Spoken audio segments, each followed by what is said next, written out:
আসসালামু আলাইকুম ওয়া রাহমাতুল্লাহি ওয়া বারাকাতুহু। আজকে আমি আপনাদের সামনে নতুন একটি ভিডিও নিয়ে আসলাম। যেই ভিডিওতে আমি আপনাদেরকে শেখাবো সূরা আ'লা। তো বানান করে করে শেখাবো এবং সঙ্গে মত কায়দা সহকারে শেখাবো।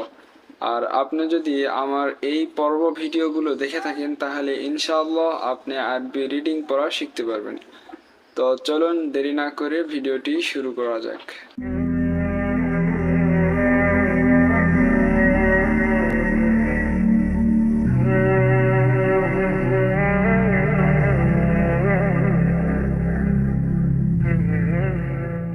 তো আজকে আমরা শিখব সূরা আ'লা, যা মক্কায় অবতীর্ণ হয়েছে।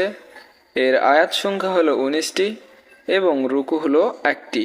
তো আমরা প্রথমে একবার বানান করে দেখব এবং তারপরে কোথায় মত কায়দা রয়েছে সেগুলো দেখব এবং তারপরে আমরা পুরোটা একবার রিডিং দেখব।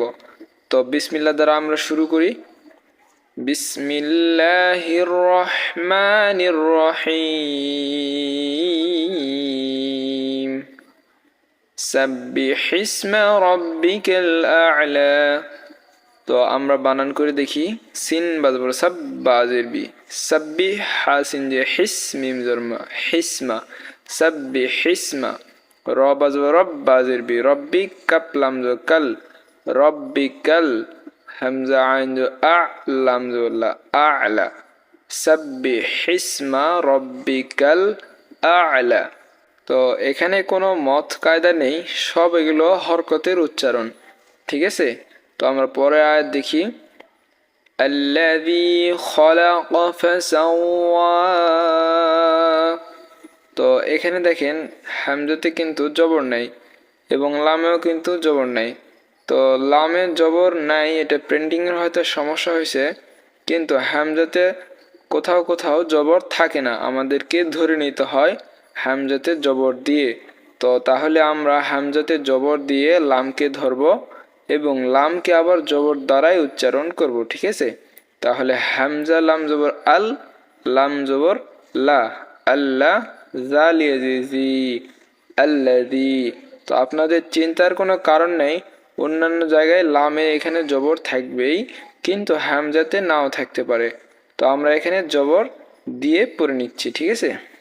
আল্লাযী, খ জবর খ, লাম জবর লা, খলা, কব জবর ক, খলাক, ফা জবর ফা, সিন ওয়াও জবর সাও, ওয়া খা জবর ওয়া, ফাসাওয়া।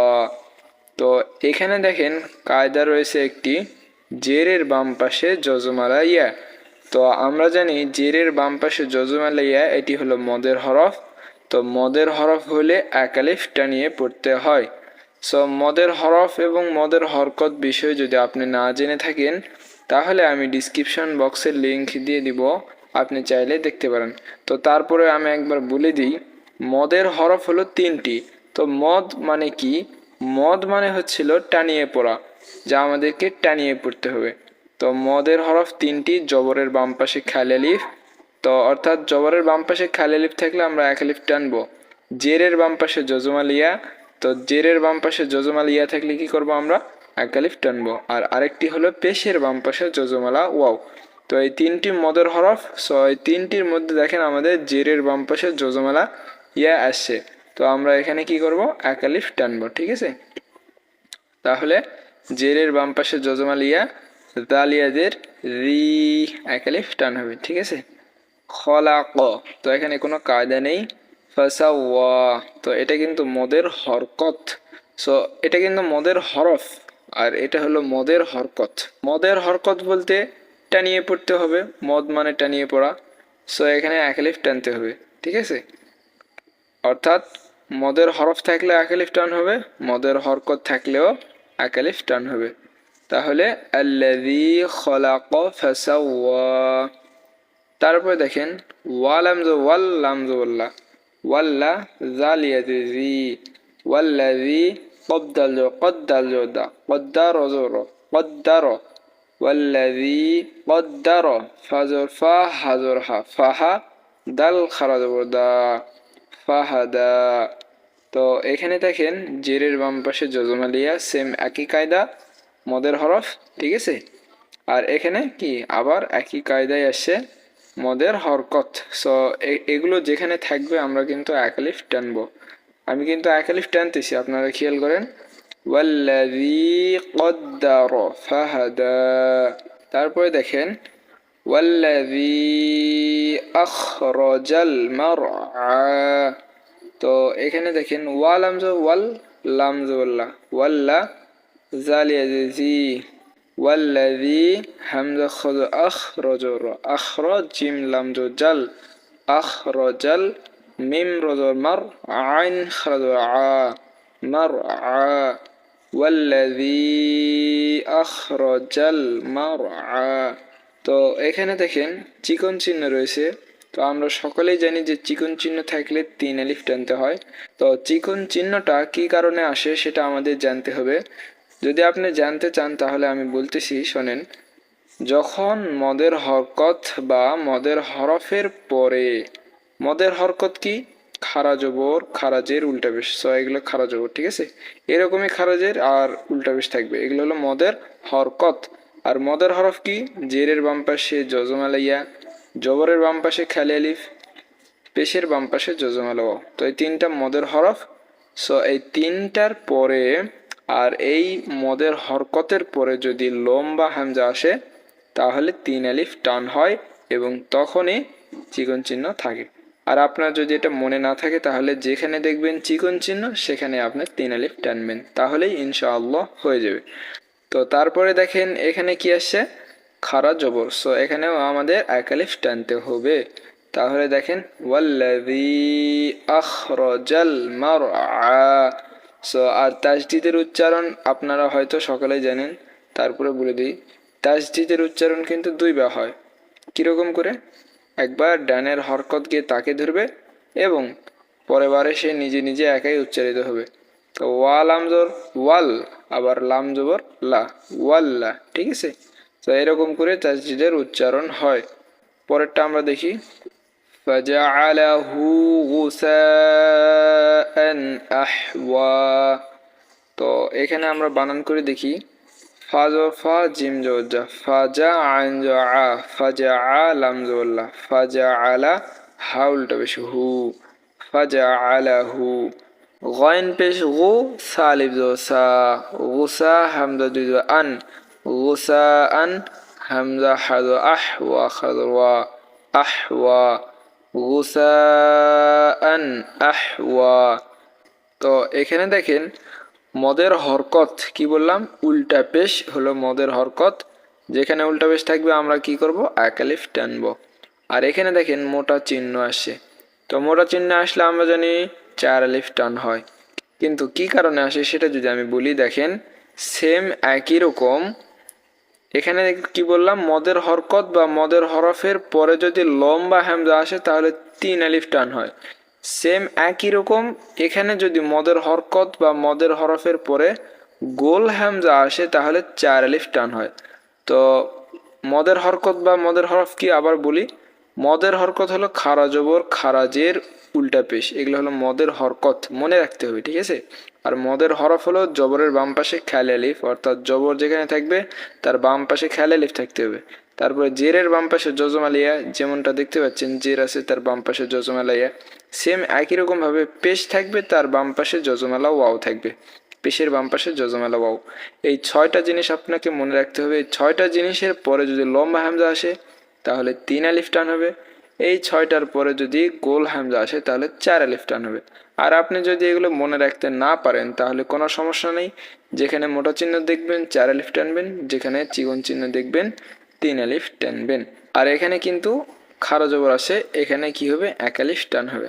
তাহলে দেখেন ফাজআলাহু গুসাআন আহওয়া। সিন জবর সা, নুন কফ পেশ নুক, সানুকরি সানুকরি হামজা পেশ উ, কাফ জবর কা, সানুকরি উকা, ফা জবর ফা, লাম আলিফ জবর লা, ফালা, তা নুন জবর তাং, সিন খারা জবর সা, তাং সা, সানুকরি উকা ফালা তাং সা। তো এখানে দেখেন নুন কফ পেশ নুক। তো এখানে কিন্তু কলকলা হচ্ছে, অর্থাৎ ধাক্কা দিয়ে পড়তে হচ্ছে। সো কলকলা বিষয়ে যদি আপনি না জেনে থাকেন তাহলে আমি ডিসক্রিপশন বক্সে লিঙ্ক দিয়ে দিব, আপনি চাইলে দেখতে পারেন।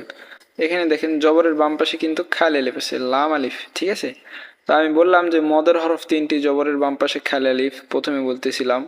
তো দেখেন এখানে জবর আছে, লামেতে জবর আছে, তারপরে কি আছে, খালি আলিফ। সো এটা কিন্তু খালি আলিফ, এই আলিফে কিন্তু কোনো কিছু নেই। তাহলে জবরের বাম পাশে কি হচ্ছে, খালি আলিফ হচ্ছে। আর জবরের বাম পাশে খালি আলিফ হলে এটা হচ্ছে মদের হরফ, আর মদের হরফ হলে আমাদেরকে এক আলিফ টানতে হবে। আশা করি আপনি বুঝতে পারছেন। তাহলে ফাজর ফা, লাম আলিফ জবর লা, ফালা, টানন্দ তাং, সিন খারাজ সা, ফালা তাং সা। তো এখানে গুন্নাহ কেন হচ্ছে এবং এখানে চিকন চিহ্ন কেন রয়েছে, তো এগুলো বিষয়ে অবশ্যই আপনাদের মনে প্রশ্ন জাগতে পারে। তা আমি আপনাদেরকে বলতেছি, দেখেন। তো এটা হলো নুন সাকিনের কায়দা। তো নুন সাকিনের কায়দা কখন গুন্না হয় এবং কখন গুন্না হয় না, এই বিষয়ে আমি অলরেডি ভিডিও আপলোড করেছি, ডেসক্রিপশন বক্সে লিংক দেওয়া থাকবে, আপনি চাইলে দেখতে পারেন। তো আমি সংক্ষিপ্তভাবে বলে দিই, নুন সাকিনের পরে যদি ইকফার 15টা হরফের মধ্যে যে কোনো একটি হরফ আসে তাহলে এই নুন সাকিন গুন্না হয়। তো 15টা হরফের মধ্যে একটি হরফ সিন আসে, সেই কারণে এখানে নুন সাকিন গুন্না হচ্ছে। আর এখানে চিকন চিহ্ন কেন রয়েছে, যদি আমরা এই আয়াতকে ধরি, অর্থাৎ এখানে না থেমে এই আয়াতকে ধরি, তাহলে আমাদের চিকন চিহ্ন থাকার কারণে 3 আলিফ টানতে হবে। তো কিভাবে, তো দেখেন এখানে খারা জবর আছে, মদের হরকত, তারপরে দেখেন লম্বা হামজা আসে। আমি কিন্তু এখানে বলে দিয়েছিলাম যে মদের হরকত বা মদের হরফের পরে যদি লম্বা হামজা আসে তাহলে চিকন চিহ্ন 3 আলিফ টানতে হবে, ঠিক আছে। তাহলে আমরা দেখি, সানুকরিউকা ফালা তানসা ইল্লা মা শাআল্লাহ। হামজা লাম যে ইল, লাম আলিফ জবর লা, ইল্লা, মিম আলিফ জবর মা, শিন আলিফ জবর শা, মা শা, হামজা লাম যে আল্লাম খাদুল্লাহ, আল্লাহ হাফেশু, মা শা আল্লাহু। তো এখানে দেখেন জবরের বাম পাশে খালি আলিফ, সেই কারণে আমরা এখানে এক আলিফ টানবো। এখানেও জবরের বাম পাশে খালি আলিফ, এখানেও আমরা এক আলিফ টানবো। এখানে দেখেন জবরের বাম পাশে খালি আলিফ, কিন্তু এখানে 4 আলিফ কেন টান হচ্ছে, আমি বললাম যে, আমি কিন্তু এখানে বলছিলাম যে মদের হরকত বা মদের হরফের পরে যদি লম্বা হামজা আসে তাহলে 3 আলিফ টান হবে, এবং যদি গোল হামজা আসে তাহলে 4 আলিফ টান হবে। তো এখানে দেখেন মদের হরকতের পরে কিন্তু লম্বা হামজা আসছে, সেই কারণে এখানে 3 আলিফ টান হচ্ছে, এবং এখানে মদের হরফের পরে গোল হামজা থাকার কারণে এখানে 4 আলিফ টান হচ্ছে। আশা করি বুঝতে পারছেন। তো না বুঝতে পারলে কোনো সমস্যা নেই, মোটা চিহ্ন দেখলে 4 আলিফ টানবেন, চিকন চিহ্ন দেখলে 3 আলিফ টানবেন, ঠিক আছে। তাহলে ইল্লা মা শাআল্লাহ, ইন্নাহু ইয়ালামুল জাহরা ওয়া মা ইয়াখফা। তো এখানে দেখেন ইন্না, এখানে কিন্তু ওয়াজিব গুন্নাহ হবে, নুনে বা মিমে তাসদিদ হলে আমরা জানি গুন্নাহ করে পড়তে হয়, এবং এখানে উল্টা পেশ থাকার কারণে এক আলিফ টান হবে, যেহেতু এটা মদের হরকত। আর এখানে দেখেন জবরের বাম পাশে খালি আলিফ, সো এখানে আমরা এক আলিফ টানবো। আবার এখানে কি আসছে, মদের হরকত, সো এখানে আমরা এক আলিফ টানবো। তাহলে দেখেন হামজা নুন যে ইন, নুন জবর না, ইন্না, হাউলটা পেশ হু, ইন্নাহু, ইয়া আনজু ইয়া লাম জল্লা, ইয়া আলা, মিম লাম পেশ মুল, ইয়া আলামুল, জিম হাজর জাহর জর জাহর, ওয়াও জর ওয়া, মিম আলিফ জর মা, ওয়া মা, ইন্নাহু ইয়া আলামুল জাহর ওয়া মা, ইয়া খজর ইয়াখফা খাজর ফা, ইয়াখফা, ইন্নাহু ইয়ালামুল জাহর ওয়া মা ইয়াখফা। তো এই সূরার আয়াত কিন্তু 19টি, এখানে আমরা মাত্র 7 আয়াত পড়লাম। তো ভিডিওটি লং হয়ে যাচ্ছে, সেই কারণে আমরা আর সামনের দিকে অগ্রসর হলাম না। তো আপনি যদি এই নিয়মগুলো বুঝতে পারেন তাহলে এইভাবেই পরেকার আয়াতগুলো আপনি পড়তে পারবেন। তো এগুলো যদি আপনি বুঝতে একটু সমস্যা হয় তাহলে ভিডিওটি আরেকবার রিপ্লে করে দেখবেন, আশা করি ইনশাআল্লাহ আপনি বুঝতে পারবেন। এরপরেও যদি আপনি না বুঝে থাকেন, তো কোন বিষয়ে আপনার মনে প্রশ্ন আছে সেই বিষয়টি আমাকে কমেন্ট করে বলবেন, আমি ইনশাআল্লাহ আপনাকে উত্তর দেওয়ার চেষ্টা করব। তো আমরা একবার পুরোটাই দেখি। বিসমিল্লাহির রহমানির রহিম, سبح اسم ربك الأعلى الذي خلق فسوى والذي قدر فهدى والذي أخرج المرعى فجعله غثاء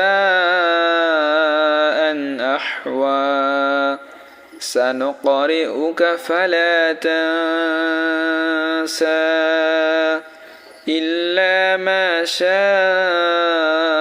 الله إنه يعلم الجهر وما يخفى